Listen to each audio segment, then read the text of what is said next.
Hey y'all, so I wanted to talk to y'all real quick about that last video I posted with my mom. And had another video on here where I talked about releasing my mother wound and what that did for me and why and all of that stuff. And those of us that have dealt with narcissistic parents or abusive parents, we understand that it's not always like this big bang that will cause us to just say, okay, and leave the relationship, right? And that's kind of what happened with me. I got dead ass tired of like the abuse. It was like all the while she was running her mouth, I just sat there and I was like, this lady really doesn't like me. And I've known this forever. She's been treating me like this forever. Like, every little girl wants their mother. But I had to understand that the mother that I wanted was never going to be that woman. The mother that I wanted is the mother that I am for my own children, especially my daughters. And I say this to say that the beautiful thing in all of the chaos that she has created in my life is that when I finally released her, it helped me realize so much about myself and release so many things about myself. And that's what I wanted to talk to you guys about today. So first and foremost, due to having a narcissistic mother, I was taught and conditioned to perform for love and acceptance.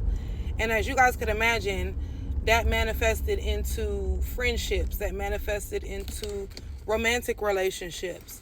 It caused me to be a perfectionist, and an overachiever, because no matter what I did, she was never proud of me. And she was only proud of me when other people were proud of me because, of course, as my mother, that made her look good. Another thing is that she wasn't around much when I was growing up. I was raised by my father. Y'all know I will say that with my full chest out, right? I was raised by my dad. And in being raised by my dad, when I would come back home for the summers, I would spend an entire summer at my auntie's house. And this woman was never available, y'all. Like, if I came and stayed at my auntie's house, I'm talking about I'd be there for the entire summer. I may get a phone call or a phone call answered. But when I would ask for her to spend time, it was always, I'm busy, which is why when it comes to her, I'm busy was always a trigger for me. Literally, I'd be with my auntie the whole summer. And then that Saturday before I'm due to go home, she would take me school shopping. And then that Sunday, she'd take me to the airport.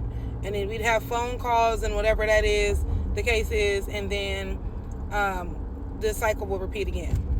Now, the way that manifested in friendships is by default, I became a low maintenance friend because my mother didn't give me much. So why would I expect much more from anybody else, right?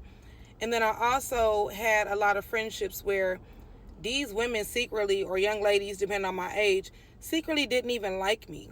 Right? It was a lot of people I learned over time that liked to have access to me and my resources, but they didn't really like me as a person.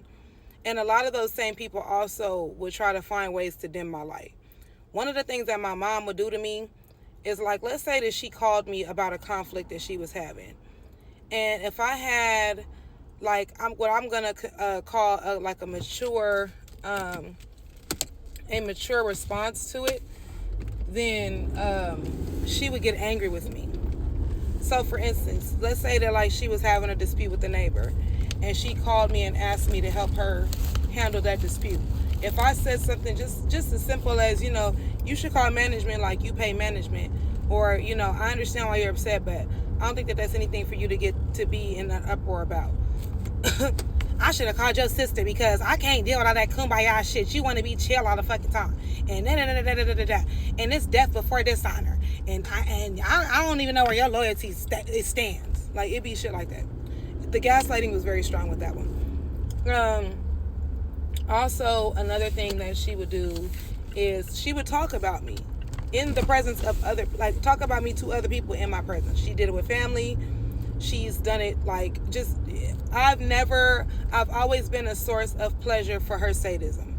I've never been a source of anything that she called herself loving. If she ever was proud of me, like I said, it was because it was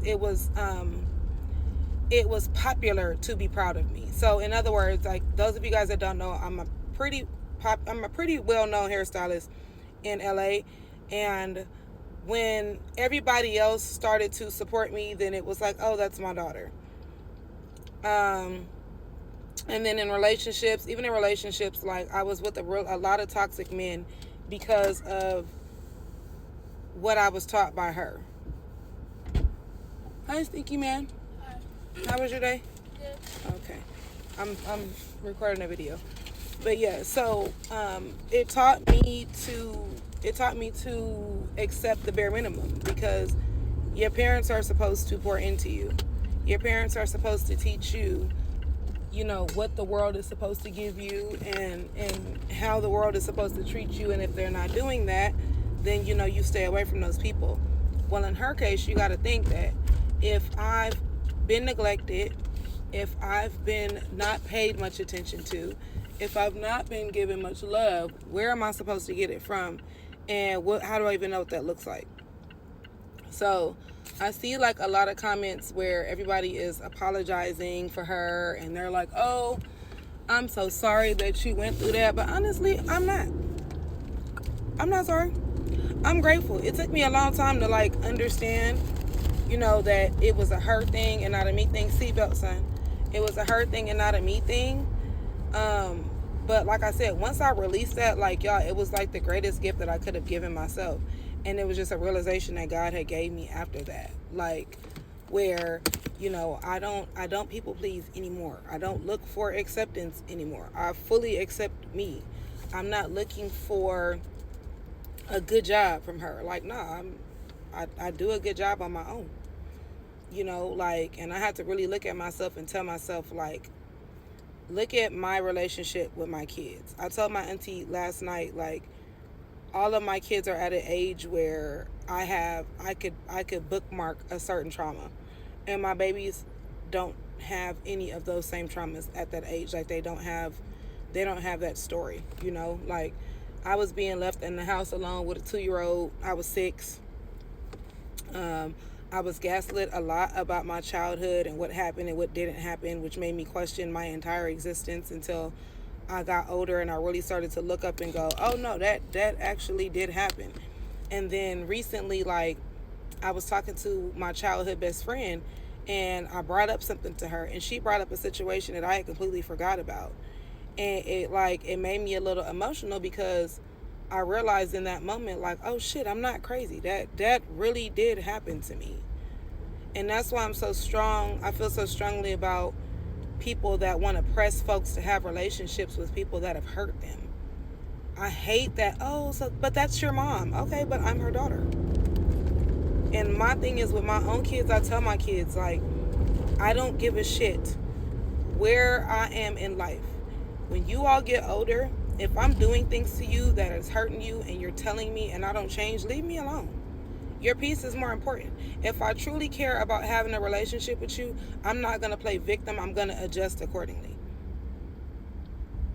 And it's something about Gen X where they seem to not be receptive to that. They'd rather just be victims because, oh, I did the best I could. Well, unfortunately, your best was not good enough, and your best was abusive. Period.